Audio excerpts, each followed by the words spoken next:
Hey folks, Dave here, and welcome to episode 6 of my Torment Tides of Numenera Impressions playthrough. Now, you may be hearing some background noise during this 30 minutes. What has happened is it is raining. Not just raining, but it is pouring out there. One of the, I guess, benefits, shrug, of living in Australia is that when it does rain, it rains. Oh boy, yes it does, and it looks like there might be thunder as well. So if you hear any big boom booms, that's the technical term for thunder, of course, in the background. Just know that I'll be fine because I'll be talking and we'll be playing and we'll hopefully having a good time. But yeah, in case there's a little bit of distraction, just think of it as ASMR with my lovely, lovely, lovely sultry voice. Without further ado, let's talk about Torment Tides Numenera. In the last episode, I leveled up, so that's one thing I want to get to right away. Also, I completed the side quest with freeing wrists from being executed, and he is not too happy at Tibber at all. Don't blame the guy. So we are going to begin this episode by leveling up and then talking to Tibber and seeing if anything happens. So without further ado, let's get going. Okay, return to game. Okay, level up, level up, level up. Yeah, clicking the plus button. Okay. Hey, there we go. Boom. Oh, my stat pools increase edge, extra effort. I forgot what edge is. My stat pools are pretty good at the moment, I think. What's edge? I can't remember what edge is.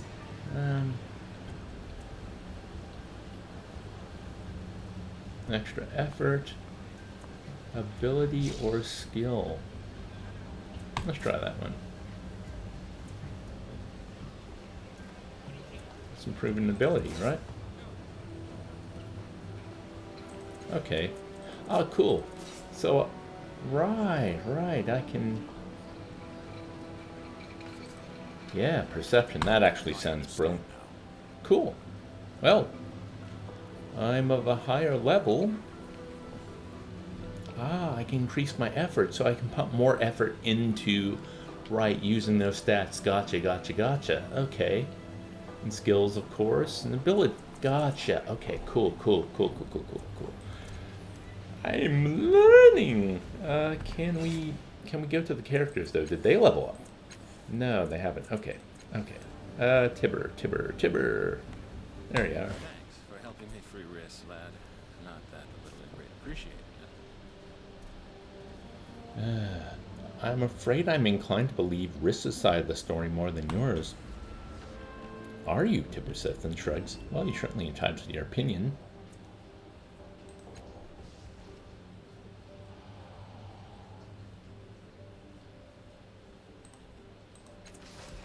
Okay. Let's talk to him again. Always good to have a friend watching your back, huh? Now, what can I do for you? Okay, so I can no longer talk about, what are your strengths? Well, he says, planting his hands on his hips, I can hold my own in a fight. I've a gift for words, as you may have noticed. His hands slip from his hips and cross before him, and I'm not averse to the odd con or two if you spot one worth pulling. Okay, now let's talk to Allegan. Thanks for getting rid of Calestige. You have no idea what it's like traveling with her. Though I suppose you've had a taste even from that short trial. He scuffs his toe into the ground and looks away. I'm going to say this once. I'm not much of a talker, but, you know, I have questions about your identity. That you're willing to bring me on says something about you. What that is, I'm not sure yet. Still, I'm willing to give you the benefit of the doubt, and I'll help where I can. Clear.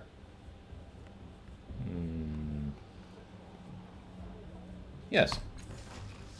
So that's so. We've got things to do, right?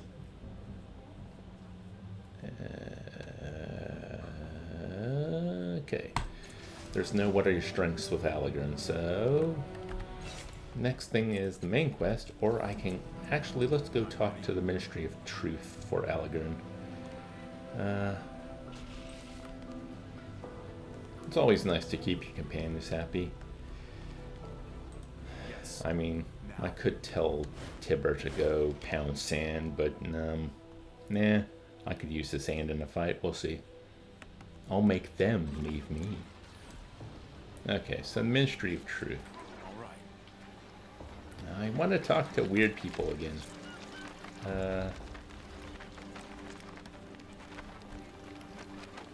Okay. A nano. A nano. What's this? Oh, looks like it goes to the sewer.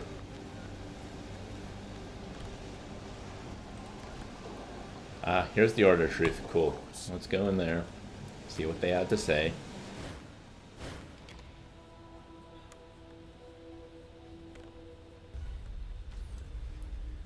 This looks like a casino. Okay.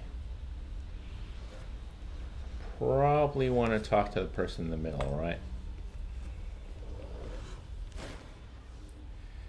Min of Tanlian. Tanlian.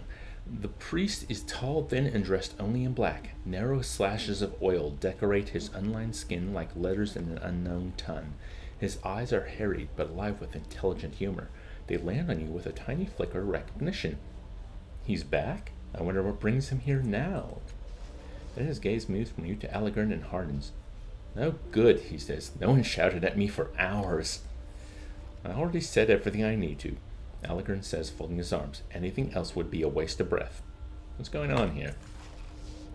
You're looking at Min of Tanliang, head puppet of the Order of Truth, Allegren says, jerking his head at Min. More interested in where the next shin is coming from than, say, doing any actual research. This may shock you, Min says, and it shouldn't, because we've had this talk before, but research into the Numenera takes time. Orth needs a quiet place to work. He needs food and a bed, and none of this is free.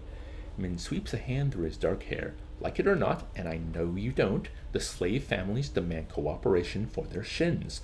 If we don't maintain the levy network, if we don't play their games, that funding goes away, and so does the Order of Truth. Allegren, you're not being fair. Maybe not, he says, crossing his arms, but I don't remember fair being one of the requirements for the truth. Maybe I'm wrong. Min sighs and turns his full attention to you. Allegren's opinion of you has worsened. I recognize you, he says. It's been 10 years? I don't think we ever spoke. You are the one visiting Salameri all the time, right? Working on some sort of organic machine technology. Who's Salameri? Oh, he says, frowning. Maybe I was wrong. Salameri is one of us, an Aeon priestess. Still, his eyes linger on you, trying to remember where he's seen you before. What brings you to the Order of Truth? It's certainly him. Am I wrong, or is there more going on than I'm aware of? Where's Orth Fong now? Looking into Allegren's problem, Min says, cocking his head at your companion. I think he mentioned leaving a note for you on his work table in case he stopped by, but he was in a hurry. So...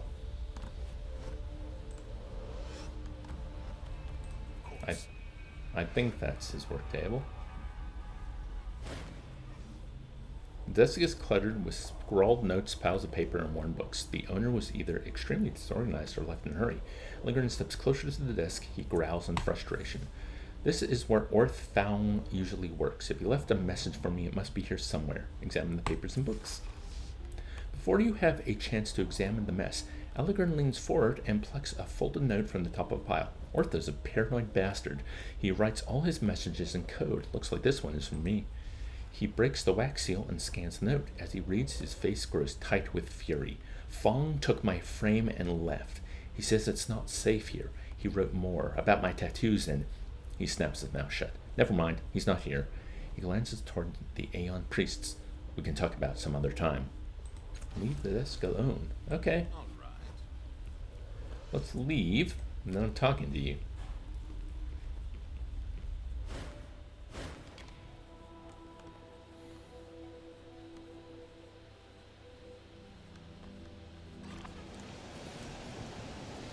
Okay, so Mr. Allegan.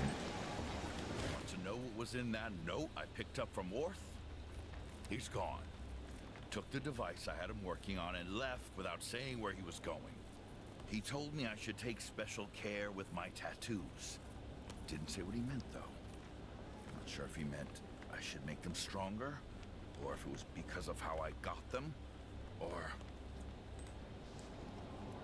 He shakes his head. Not interested in talking about it. Don't ask.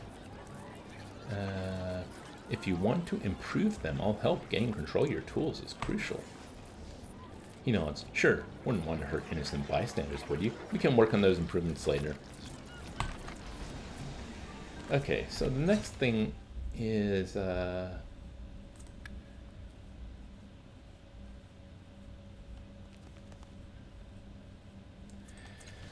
talking about the it feels like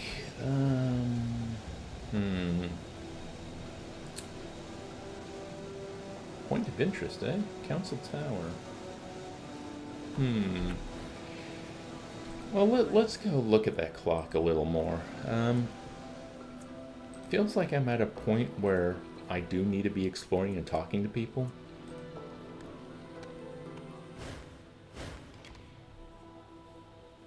But then again, I do worry about spending too much time reading the text of talking to others. I mean, that is the meat and potatoes of this game, so perhaps I should just be enjoying myself, right?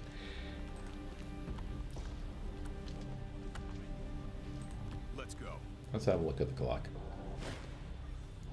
The complex machine towers over you. Its purpose is unclear, but the three circular faces set into the ground remind you of clocks. Something is wrong with the machine, however. It's partially transparent, shimmering in the air when you look directly at it. The clock faces seem to show several different times at once.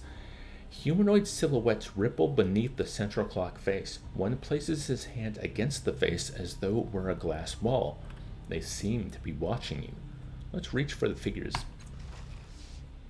Your hand passes straight through the clock face, the figures, and the entire structure. It's as if the entire machine wasn't even there. As you pull your hand away, a memory strikes you as powerfully as if someone took a club to your chest. You are working at the clock. It is no longer transparent, but perfectly solid. There is a noise behind you, so they've come, the three traitors. They think to surprise you, but through the powers of the clock you have foreseen this moment. There is the faintest sound of metal sliding against leather. You slap a hand on the central clock face, activating the clock's arcane powers. You're not sure what it will do to them, but it's better than what they'll do to you. There is a flash. Arcs of energy stretch out from the clock, over your shoulders to your would-be attackers. You don't see what happens to them, but they quickly disappear along with their screams. As the last shreds of the memory fade, a swirl of energy passes through your body. Cold barbs prick every muscle. Suddenly, tidal forces arc from the clock to three ancient devices in the cultist encampment. The clock recognized something inside you, or maybe vice versa.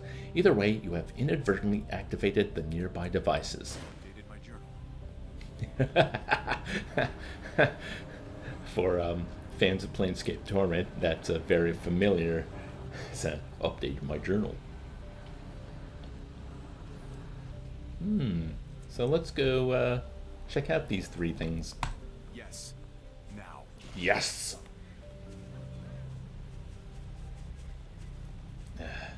Yes. Pathing. Ooh. As you approach this device, Circus Minor charges around you. People are dressed differently and speak differently. Whole new structures appear, including an enormous building rising from the edge of the square. You look down at the device. A series of images flit across its surface. They don't appear related to the changes around you. You see faces of other people and places, all of them familiar. Examine the images on the surface of the device. As soon as you focus on them, you feel a warmth on your head where your tattoo is. The images respond to your thoughts, slowing and changing at your whim. It's something about your body that allows you to do this, which perhaps means that only you can even see the images. You immediately recognize the pictures as pieces of memory, specifically the three memories you saw back in the fathoms of your mind. Ah, and I can look at each memory separately. Underwater city, lush valley, city under siege. That sounds. Somehow you know this memory is ancient. Well, if I have the memories of a god in me, yeah, I guess that's the idea of the multiple lifetimes in this game rather than just being an immortal myself like it was in Planescape. Okay. It might have occurred 1,000 years ago. A man and a young girl race through the streets of Sage's Cliffs. All around them, the city is attacked by a terrible people. The Tabat, you recall. Ah.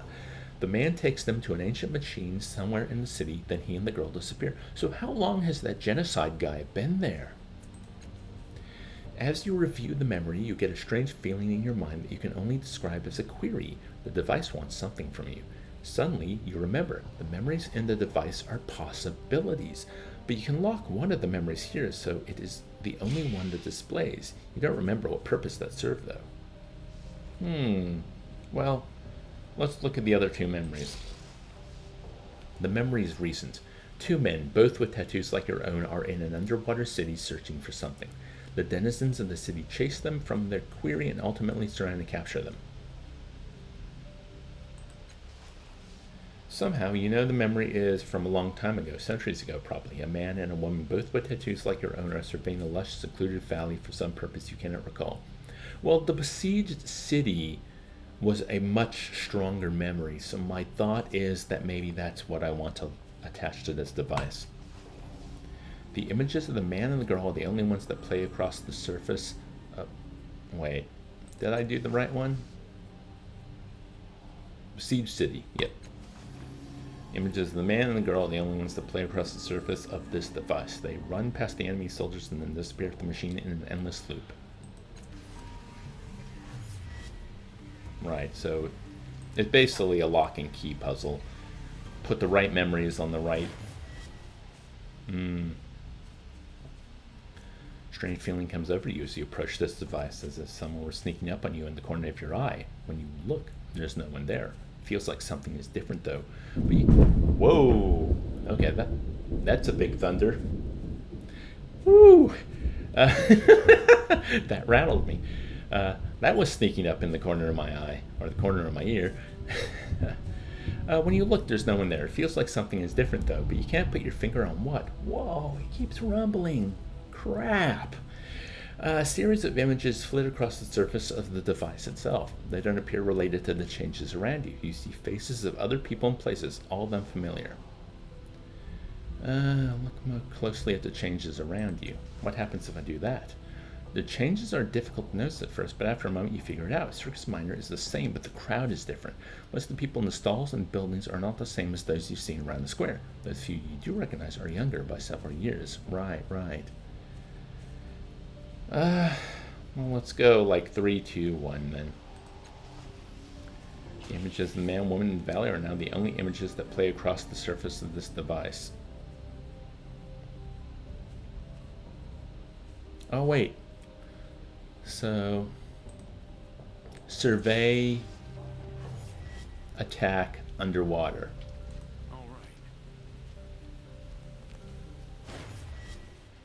As you approach the device, I'm foolish. Look at this. It tells me right in the description. Circus Minor is thrown into the chaos. Buildings are on fire. Yep. So this is the besieged city. As you lock the third image, the air around the device trembles. The other devices in the square begin to glow. Yeah, that was a reset. Okay, so let's lock the besieged city to this device. Yep. And I'm not smashing the device open yet. Okay.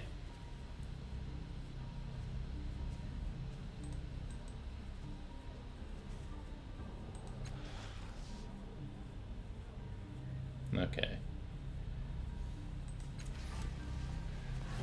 Yes.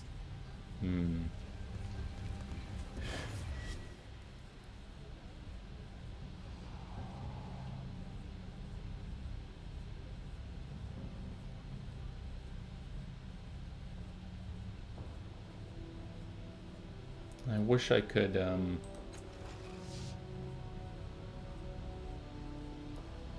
Square, all the tents are gone. The buildings are more colorful and less weathered. One building in particular rises, purple rock.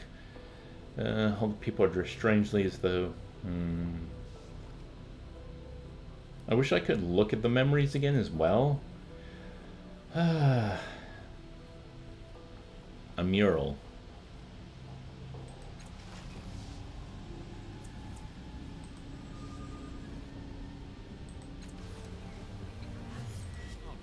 Let's go over here.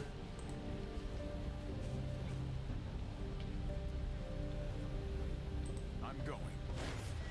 Boom.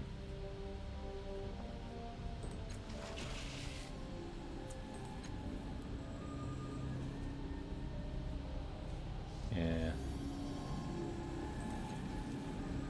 So we reset. I'm ready. I wish I could, I wish I could look at the memories again. Enemy attack.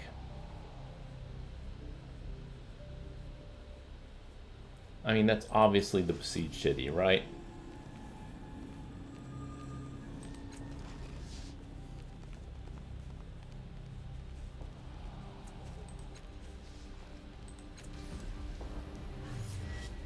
Ready. Obviously the right one. So we got underwater city and a lush valley. It was the two people in a valley overlooking like, and then an underwater city.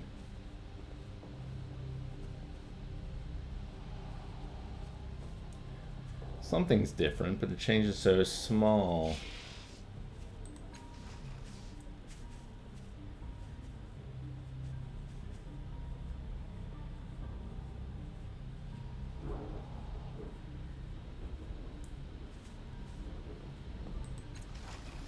Recent memory. Okay. The type of memory as well. As we go rumble, rumble, rumble, bang, bang, bang. Ah, boy. I was worried about the rain. The rain stopped. Now it's the thunder that's the problem. I wanted to keep recording, though. That was my choice. Okay. So this is a while back.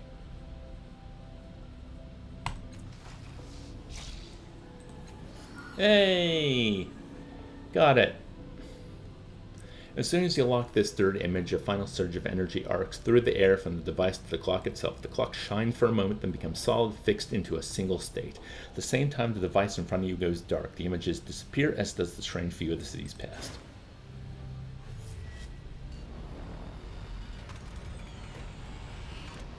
Cool.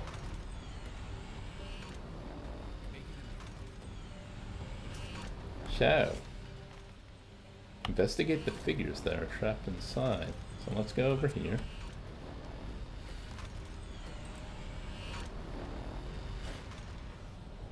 The machine is solid now.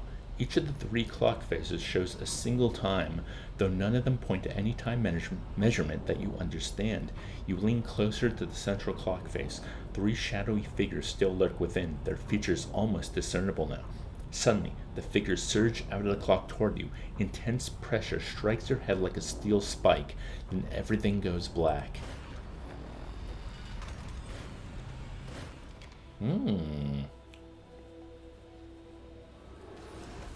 Oh. We got an Escher here. Yes. Now. Now. Camus de Viatiku and villain. Let's talk to the villain. Boy. The 3 figures before you are disoriented. They don't even seem to notice you at first. All 3 of them have a tattoo like yours. Cast-offs. Cast-offs in a clock. What befell us? The woman is dressed in powerful-looking armor. Her face bears several scars, yet her eyes have the innocence of a child. Did he do something? Are we still in the clock? What new torture does the changing god have for us? I do not believe so. The second figure is tall, dressed all in black. Its height is exaggerated further by a violet fish-like crest on the top of its head. Its large yellow eyes are squinted, scanning all around. There was a man outside the clock, but it wasn't. It was him. The third figure points at you. He is small, wiry, and tense, as though he expects danger. He carries a shield on his back. He's a cast-off, he says, looking at your tattoo. Can't say I recognize him, though. What happened just now? We were ingested into your head. I saw it. How is that possible? He eyes you suspiciously. Who are you? I'm a cast-off like you. I'm the latest one. The latest? She raises one eyebrow significantly higher than the other. That's not possible. We faced the changing god mere days ago, and you're not the body he wore. I think we might have been trapped in that clock for centuries, Kamos. Something about it messed with our perception. The Varjellen looks up at the ceiling, or where the ceiling would be if there were one. Time is an illusion. How long is the wrong question. It turns its enormous bulbous eyes to you. What is this place? Where are we? Outside time. We were, perhaps still are. Inside the clock, perhaps? He laughs. Oh no, believe me, perceptions or not, we spent enough time in that clock to know. The Varjellen shuts his eyes, 6 nostrils open wide as it inhales deeply. Our consciousnesses were ripped from our bodies when the changing god activated his clock. Then when you appeared, it happened again. Our minds ripped from their chronal prison. Chronal prison. It looks to its friends. I cannot be certain, but I believe this is part of some vast mental construct. He turns to you. Your mental construct. His eyes become nearly as large as the Varjellen's. What? You mean we just went from one prison to another? He grips you by the shoulders. You did this. If this is your mind, then let us out. Do I stop here and wait till next time, or do I continue? Okay. I'm going to stop here, folks. Alarm went off. We'll continue this conversation next time. So I like that I was able to solve 2 quests during this playthrough. We're able to get... Well, no, we got Riss out last time. My sense of time has been warped. Maybe it's the thunder. It's making me anxious. So yeah, we walked around, went into the Order of Truth, helped Allegern, leveled up, and now we've solved the clock puzzle.